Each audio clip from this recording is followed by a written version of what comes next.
Hi, I'm Kim Vanell in Whanganui, New Zealand. It's Monday, October 27th.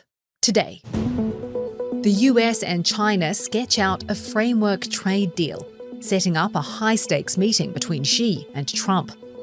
Argentina's President Javier Milei wins convincingly in midterm elections, paving the way for more reforms. And Kurds in Turkey's south call on the government to act after the PKK disarms. This is Reuters World News, bringing you everything you need to know from the front lines in 10 minutes, 7 days a week.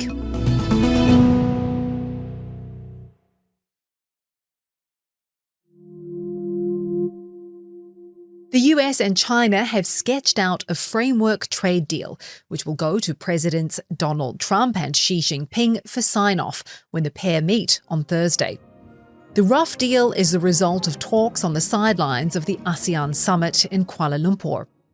Once across the line, it would hit pause on both the 100% tariffs on Chinese goods threatened by Washington and the rare earths export controls planned by Beijing.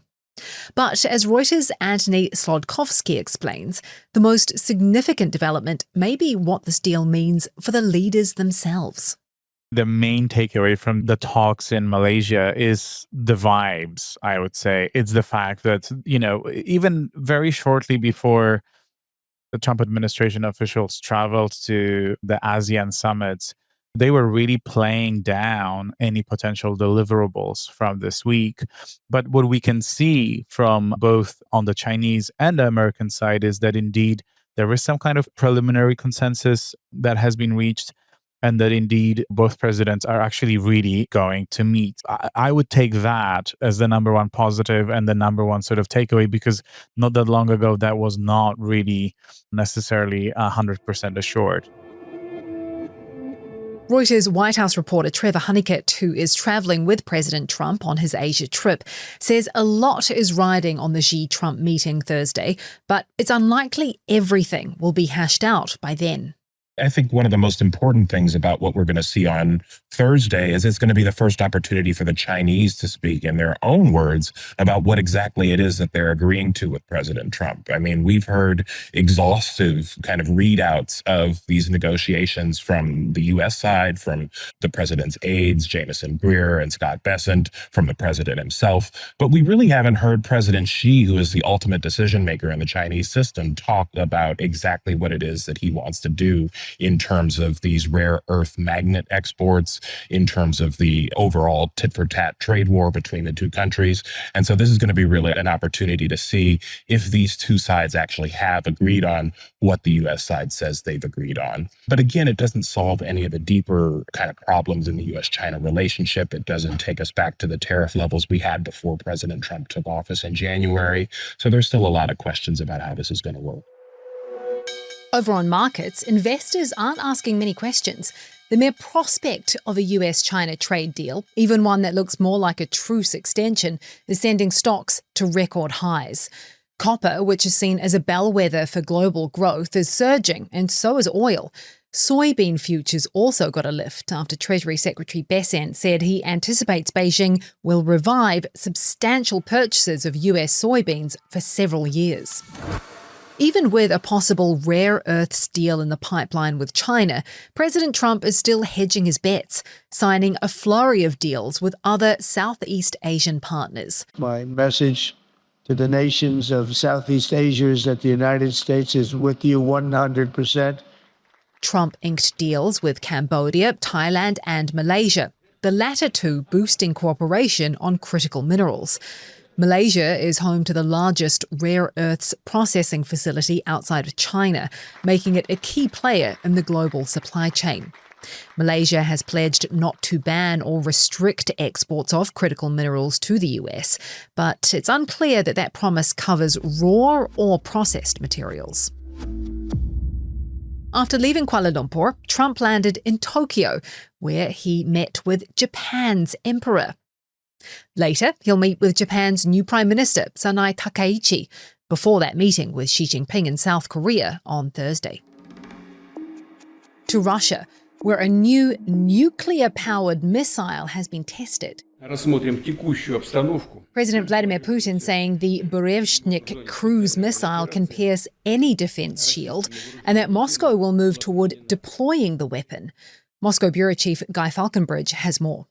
So the thing about this missile is, unlike intercontinental ballistic missiles, which sort of fly up at quite a predictable trajectory, this can move all over the place. It sort of buzzes around in different directions, can change direction very fast. So it can pierce any missile shield. So essentially, I think what Putin's saying with this is he's saying, listen, in the world, there are only a few powers that can even pretend to compete with the United States, and Russia's one of them. I think he's sending a message directly to Trump. And I think the message is quite clear that Russia's not going to give up when it comes to Ukraine. Para volver a ser la Argentina grande nuevamente. Argentina's President Javier Milei saying Argentina will be made great again after scoring a sweeping midterm win. Early results show his party outperforming the long-dominant Peronists in Buenos Aires province, giving his party more power to push through free market reforms and deep spending cuts. And that's despite rising frustration about the cost of living among voters. Reuters Argentina correspondent Leila Miller explains.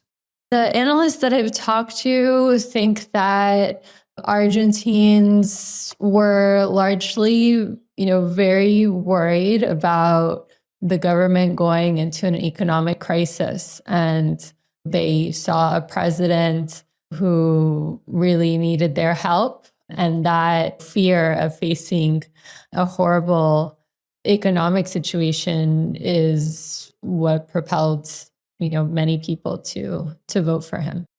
The US had offered a $20 billion swap line with Argentina to help shore up its economy, which President Trump later threatened to walk away from if Milei did not do well.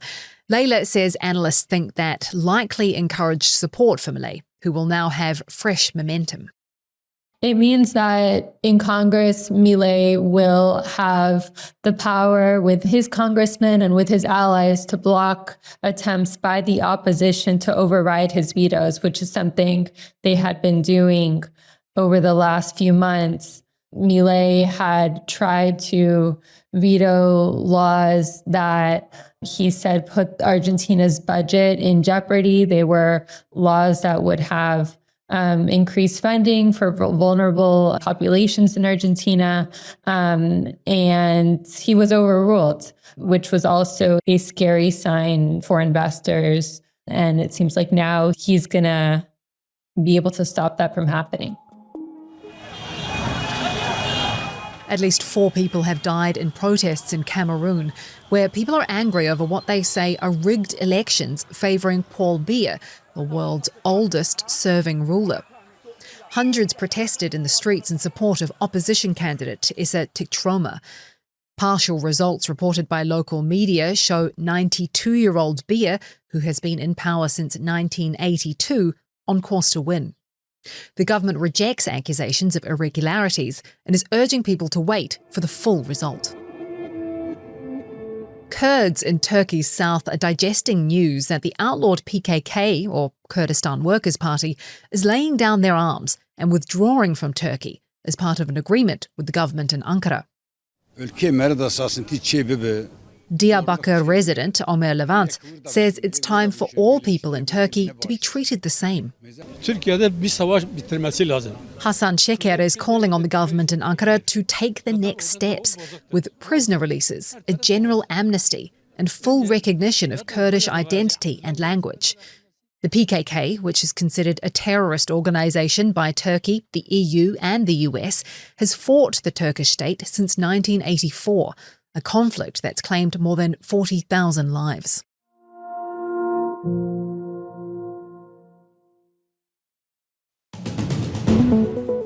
And for today's recommended read, a look at how China is harnessing AI for military advantage. Some of the tech China is looking at developing includes AI-powered robot dogs that scout in packs.